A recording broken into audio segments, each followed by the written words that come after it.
First attempt to join the Navy. I finished my test. The morning, I was going to MEPS. I did the PICAT test, and that test, basically you can do it in your own time, and it got no blockings on websites or anything, so it's just the test. It's kind of like an ASVAB test. I don't know exactly the difference, but I know that the difference between the ASVAB and PICAT, you don't have time frames. You can do it in your own time. You can take as long as you want on a question. It's up to you.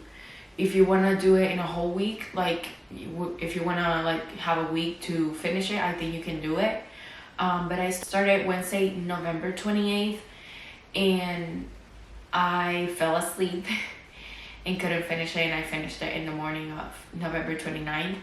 It was Thursday, and I woke up, I finished the test, and after that I prepped my backpack to go to MEPS that day, because that was the expectation.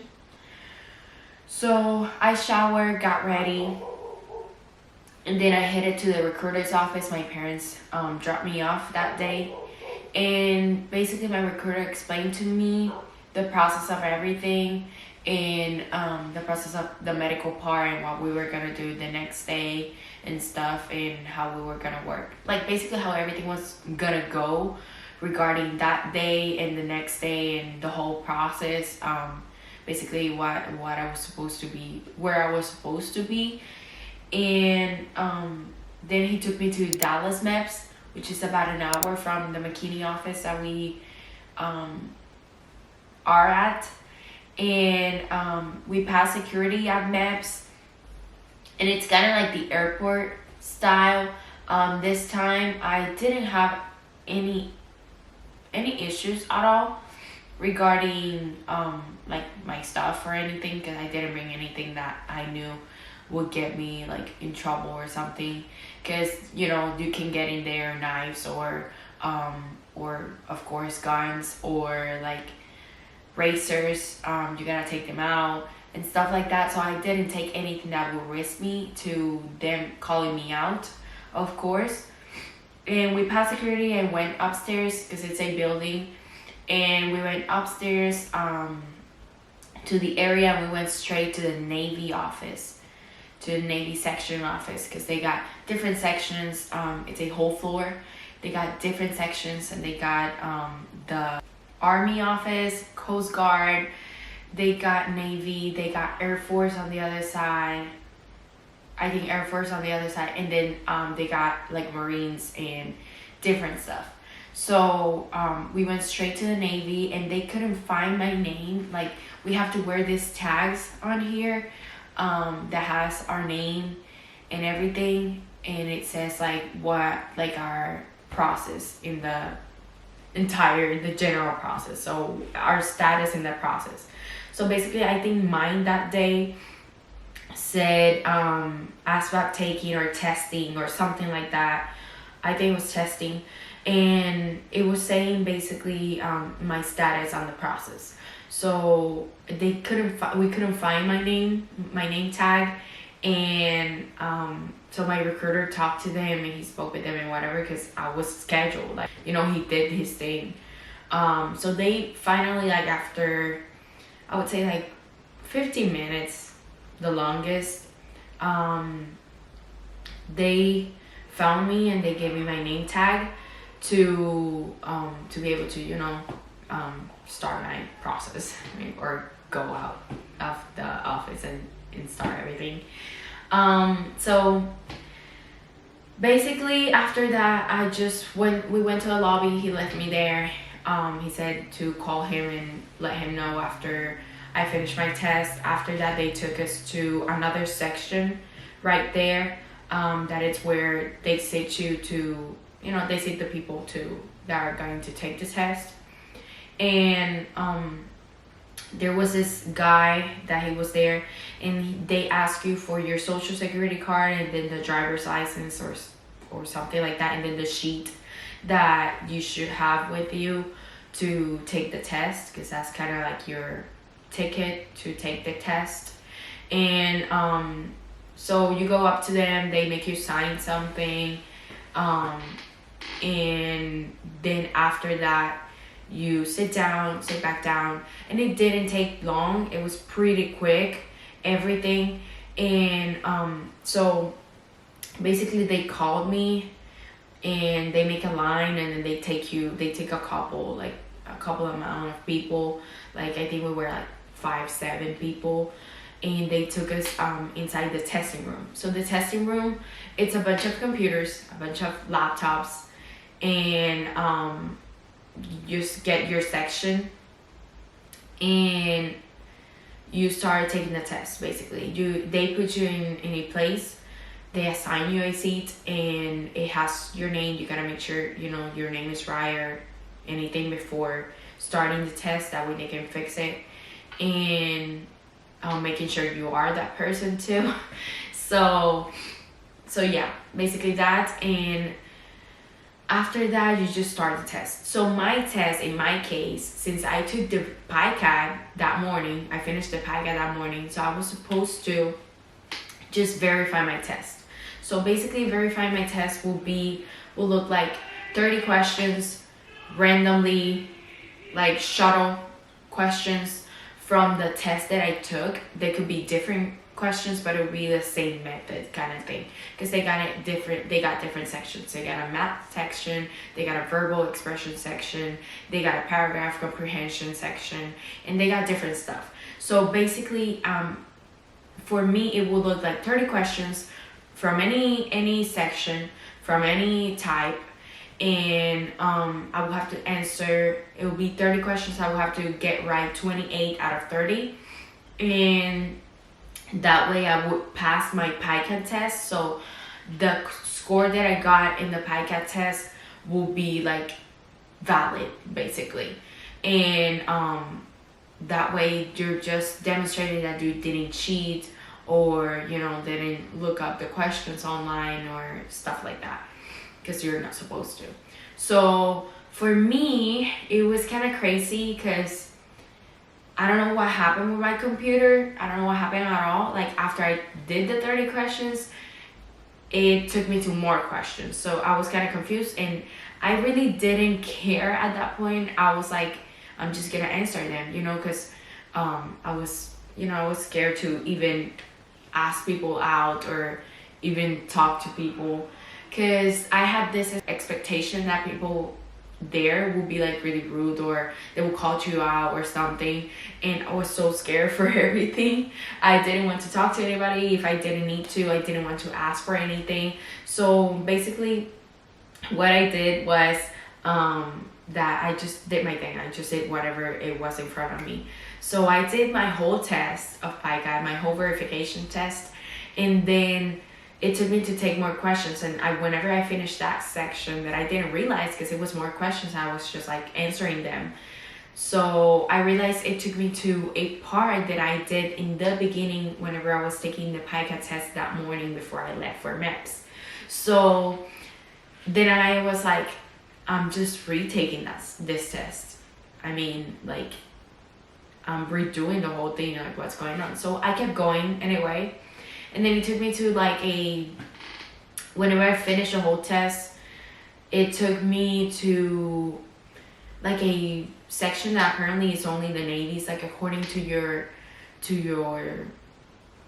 branch, you have to take certain tests that they want to see. So I did like a typing test, kind of like choosing and stuff. I don't know how to explain it right now. And then I did like in electronic, internet, networking, all of that sort.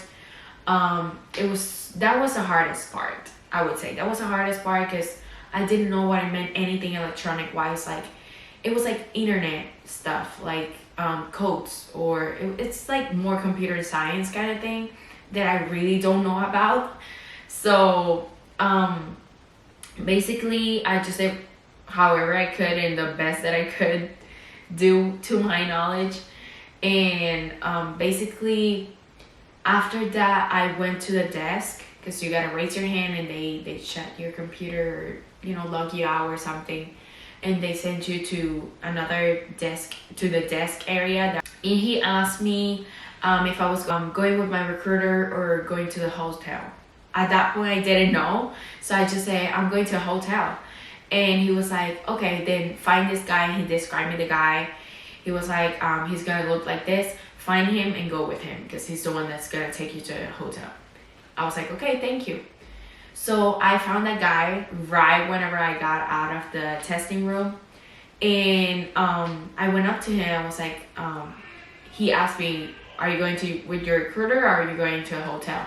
And I was like, I don't know. He was like, what do you mean you don't know? I'm like, to the hotel, I think. He was like, you think or you know? And I'm like, okay, that's been the rudest interaction that I've had since I got there.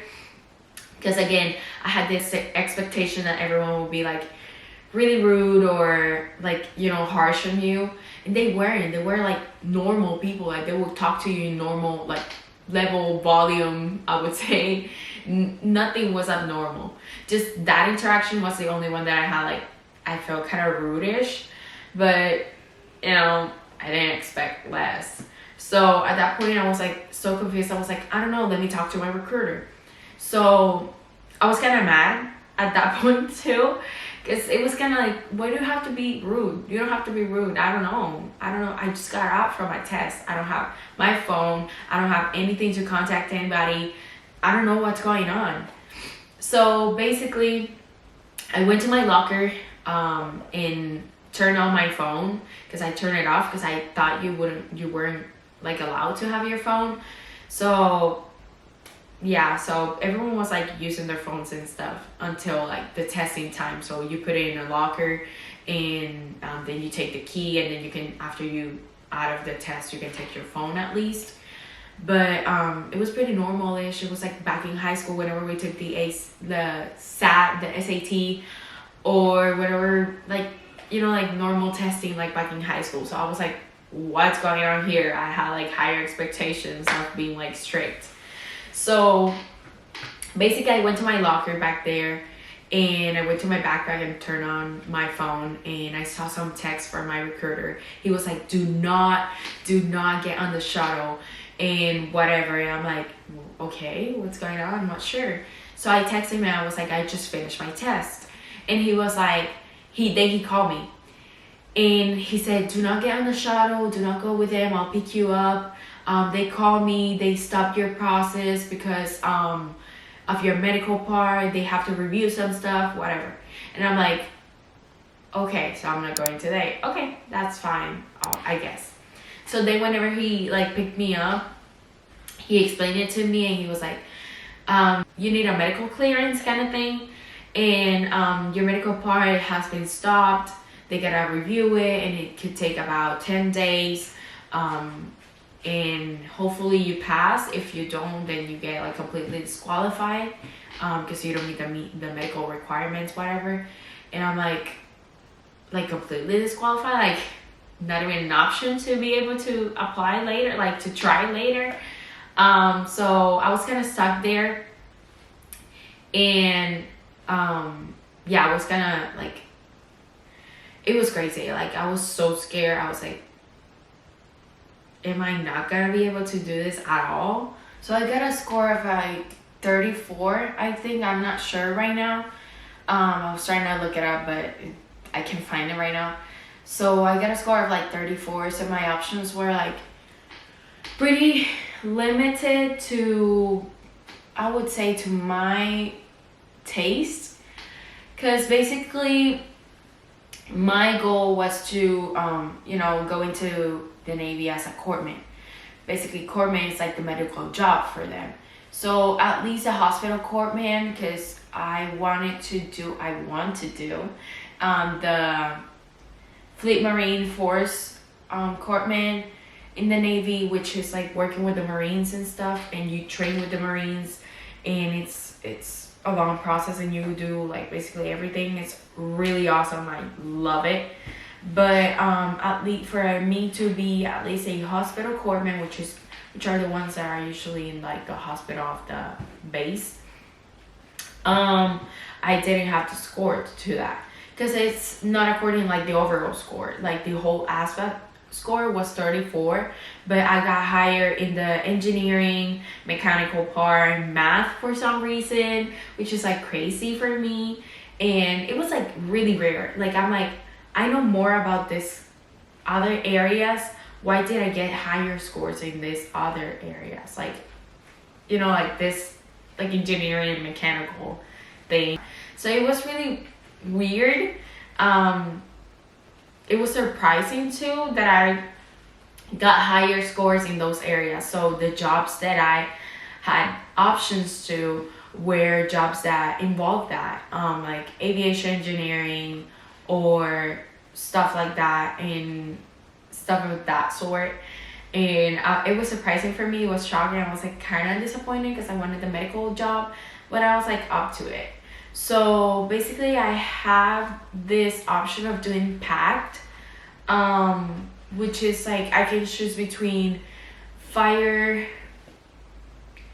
seaman. I know you can do seaman, another thing, and aviation. I'm sorry, I don't remember right now. And basically in those areas you could be in that job for 1 year because it's kind of for the unsure people. And you can do that job for 1 year, get that training, do that job for 1 year, and then you can change your job, which is better than doing 2 years in a job that I don't want. So that was my options, and basically that's what we were gonna do or thinking about doing because I didn't want to take the test. But again, it all depended on my medical part, so I was stuck there. 5 days later, after my first try of going to MEPS and trying to join the Navy, I get a call from my recruiter, and it was a Monday, I remember, and it wasn't early, but it was kind of early in the day. I would say like 10 a.m., 11 a.m. And he called me and he told me that I passed the medical clearance and that I was good to go. And I was extremely happy because I was so worried again because of how I would not only have to wait a couple of days, but how I was in the edge of getting disqualified and not really be able to join the Navy ever. So I was really happy that day.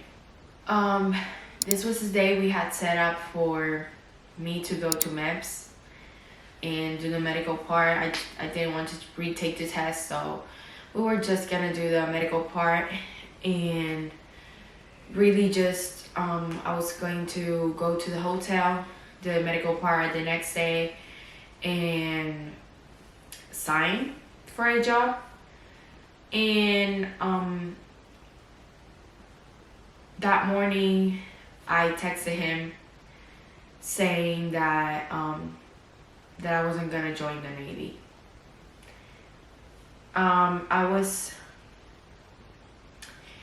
And I thank him for his time and everything. And he texted me back. He tried to call me a couple times. I didn't answer. And it was really stressful part. It was a really hard decision. And I was mostly scared. I felt like I was doing things wrong or something was going on wrong because I didn't get the medical job and I didn't do enough for the medical job and I wasn't feeling right. So I decided to not pursue that at that point. And so that was my decision at this point. Only thing I had was my job at this point. And so I was at work Saturday in December 10th. And I was thinking, like I got no things left. I got nothing left here. Basically, this is a good opportunity that I have to try something different, to get out of my comfort zone, get out of Texas, my comfort zone again, and try something different. You know, give it a try. Give it a try at least, and change everything.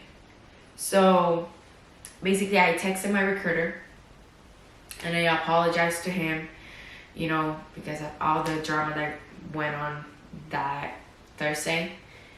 And you know, it was like a moment. It was like a moment where I felt like I had to back up, but literally in my heart, I wasn't feeling like this was my place anymore. So, you know, I wanted to give it a try. So I just told him, hey, I apologize for everything that happened. I got some issues, you know, basically, and that I wanted to take the ASVAB again in January because I had to wait a month. So I took my test November 29th. The other date that I could take my test was December 29th, but that was around New Year's Eve and New Year's. So he told me that I wasn't able to. I would have to wait until January. So that's why I didn't want to wait until January, and I didn't want to take the test again. So at this point, you know, I wanted to give it a try again with the test. So we talked about it, you know, and I told him I'm gonna retake the test. I'm gonna give it a second try. So that's what we planned for. And after New Year's, I was gonna take the ASVAB again. This is our second try to join the Navy. And this time, I have been studying for like a little bit almost every single day for a month or so. And I intensified the studying like a week and a half before the exam. So I was taking the exam Thursday, right? And I intensified a little bit before then. And the day that I was taking the exam, I was still doing practice tests in the morning. The morning I woke up, I was still doing practice tests. I was so stressed and so nervous because once you retake the ASVAB, your last scores doesn't count, and like they are not valid anymore. And I was so scared I was gonna get, you know, a lower score or not being able, you know, to join at all because you need a 31 to join. And I got a 34 last time and I was so scared, but I was still kind of confident because last time I did pretty okay and I never studied. And this time I have been studying for a little bit and felt kind of that confidence at the same time. So I was really nervous, and the recruiter told me the day before that I couldn't do more than 70 or something like that. He got me confused a little bit, and I was so scared because I had to do more than 34 to be able to get corpsman, but not more than 70 because of something I didn't understand at that time. And I spoke with him the day of the exam, and I was like on my way to MEPS, and he explained it to me. He said that I couldn't get more than 70 because they would try to push me to do other jobs and not get corpsman as I wanted to in the beginning. So anyway, so basically you can do any score, so don't get scared because of that. No, you can do any score higher, of course, not lower than 31, which is the requirement to be able to join. So I was focused a lot in the science part, of course, because that was the part that I needed the higher scores. Like I was focusing in the science, math, and verbal part, or I think paragraph comprehension too, because those were the parts that I needed the higher scores to be able to be considered for the corpsman position, which is the medical job. Again, if you want any video about me giving out tips on how to study for the ASVAB, or did a higher score that second time, comment down below and let me know if you want to see that, because that'll be really fun to do that. But again, I was really confident in my studying and what I was doing. So I went to a recruiter's office around 11 a.m. for us to have time to get there and for me to take the exam and everything. So we headed to MEPS again, a second time. And we passed the security part. And this time it has been, it's now 2023. So I went back in 2022. Hasn't been too much, but in every year I think rules change and stuff changes. So this time I brought a portal battery. I think I did last time too, but I don't know. I never used it because I went home that same day. But I had a portal battery. I had my charger and something else. I don't remember what else. And he was like, the guy from the security part, he was like, tomorrow, whenever you're coming in the morning, you better have that out, because you're gonna get called out and gonna have to take it out, like in the airport. And I'm like, in the airport, we don't have to take out chargers. Okay, so I just follow the rules. But again, we went upstairs and went to the Navy section office, whatever I call it like that. It's probably not called like that. I'm pretty sure it's not called like that, but whatever. So we went to the Navy section office, and this time we found my name. We found my sticker, we found my name. So I put up my name, and it said again the same processing status, that I was taking the test, retake I think. And the recruiter left me in the lobby, and he left me there. And I went to the other section in the same process again. So I had to sign again that paper, give them my social security card, I think my driver license too. And again, I waited like 5 minutes or even less, and they called out my name. We made a line, and they took us inside the testing room. This time I was a little bit more, I was nervous still because I didn't want to do less or a lower score than what I did, but I was kind of confident because I kind of knew how things worked out already. I was like familiarized with everything. So we went to, I took the test, the ASVAB. This time it was like the whole ASVAB. I didn't do PICAD. I couldn't do PICAD or anything like that. I think PICAD is just the first time and once. And I did the ASVAB. So whenever I finished, I raised my hand and I let them know that I finished. And then I went to the desk that I told you earlier.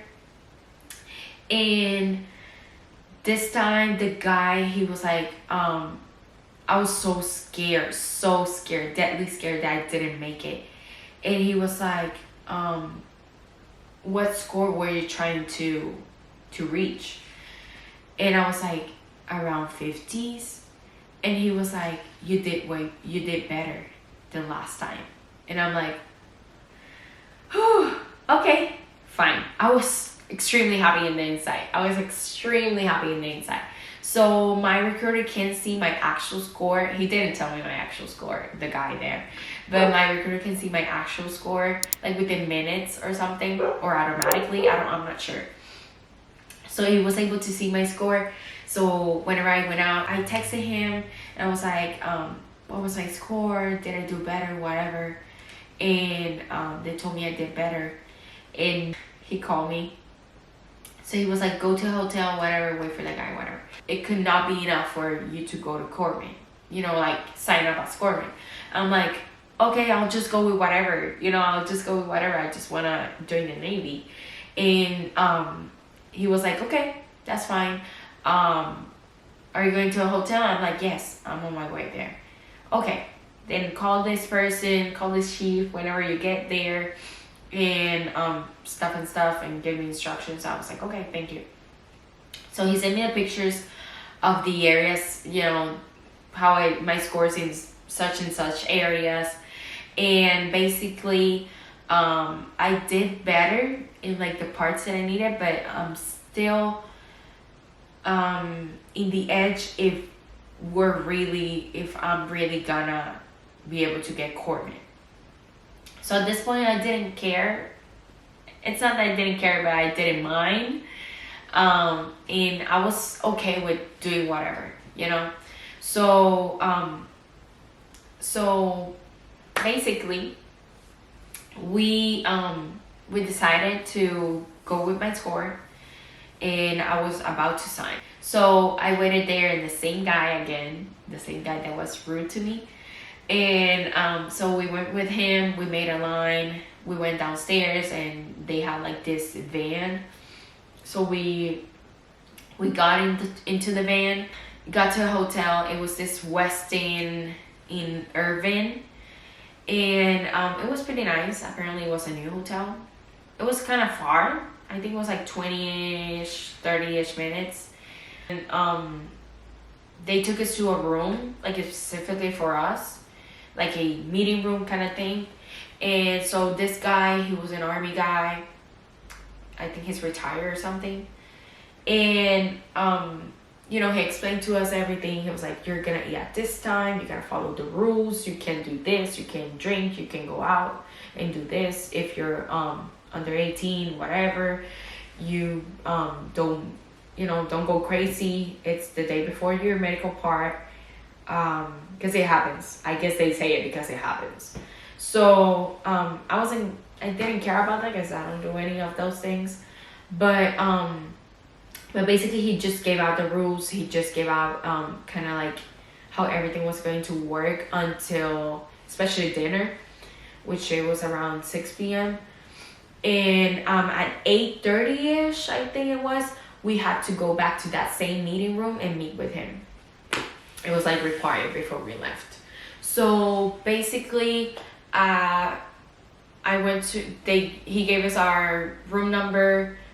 He gave us a card like slot for dinner, and I just went to my room.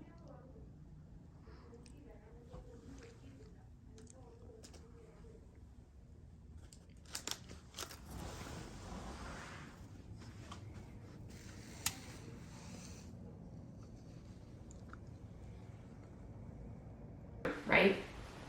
So I went to my room, and I saw the room was pretty cool, and we will have a roommate. So I met my roommate. She came in minutes later after me because I was the first one in the line in the hotel. So I was like the first one to get everything. And I met my roommate. We got along pretty quick, and it was nice.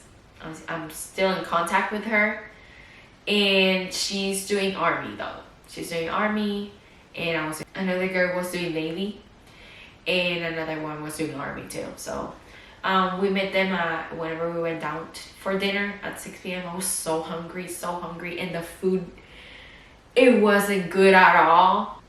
It was chicken and I think like tater tots. We got dessert and everything, but I just filled up myself with dessert, which is not healthy at all. But I was so hungry and there wasn't food. And then we went to our room, we watched some movies.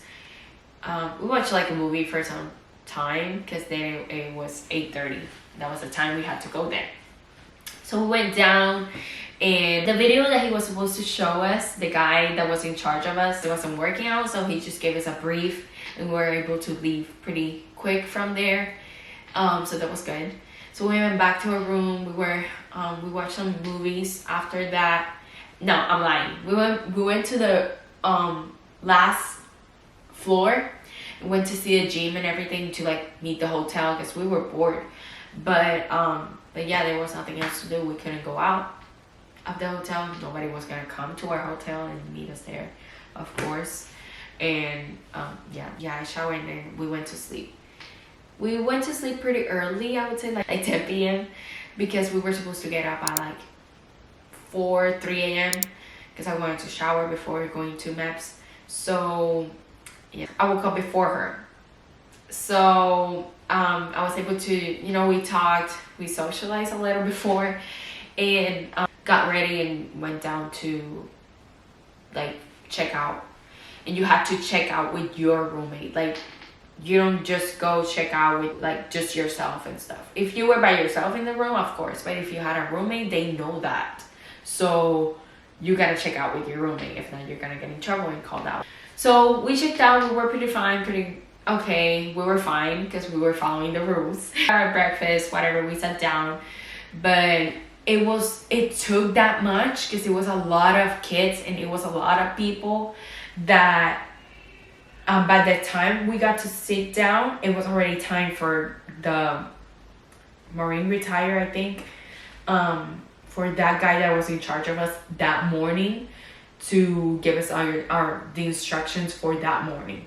I think we sat down and 10 seconds later, he was already giving instructions because we were running out of time. So, I don't know.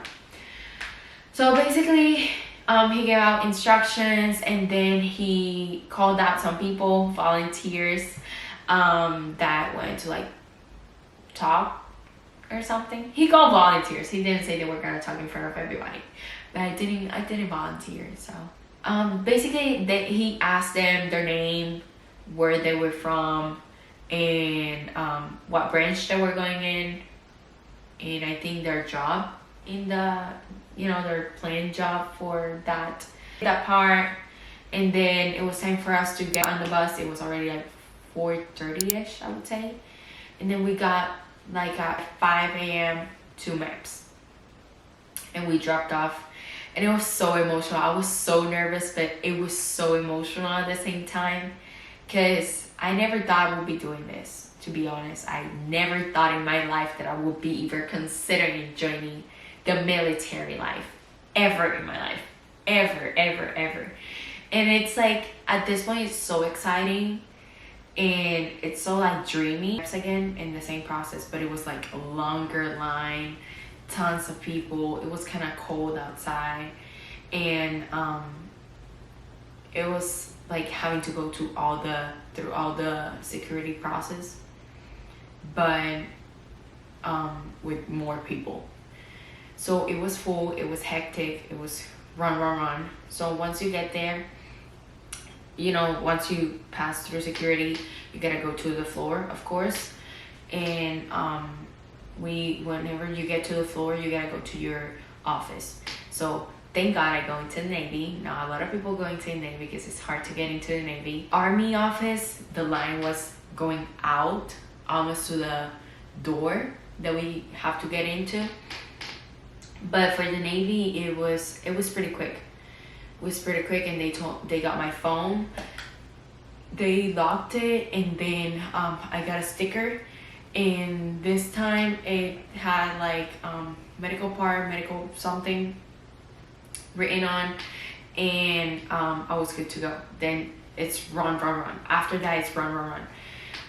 So you get to another part, they take you to another part, you tell them I'm okay, like I'm good, to be here to start the medical process. And then they give me a hair tie because you need to have your hair up. And so they give me a hair tie. You go through a lot. So there's really no I would say like step-by-step thing, because you can do the audition part and do the vision part after, and then do like your orientation after, and then it's like a ton of stuff. Like there's no order on which one you have to do first. You just go to the one that it's open. So basically they were short staffed, I think, that day, and it was a run. Like they were running and stressing, like hurrying people up, but we felt it too. So I know it was a lot of people, and some people are like difficult. So I was just like pretty aware of going wherever they wanted me to go. And I did vision, and I did audition, and I did the orientation, and then after that they took me and another girl to do the drug test, and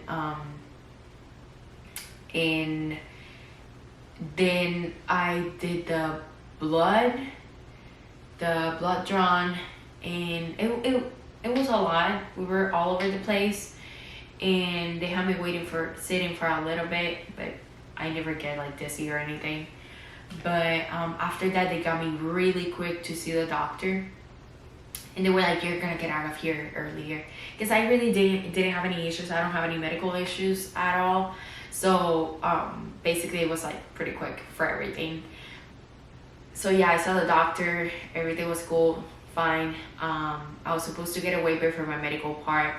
Again, issue on that. And she was like, "You're gonna get it waived, whatever, it's gonna be fine." After you do all the medical part, you gotta go to your office. So I had to go back to the Navy office. And there they told me, "Oh, we need a waiver for something. They're reviewing it. Give us some time. You gotta wait." Okay, I was like, okay, that's fine.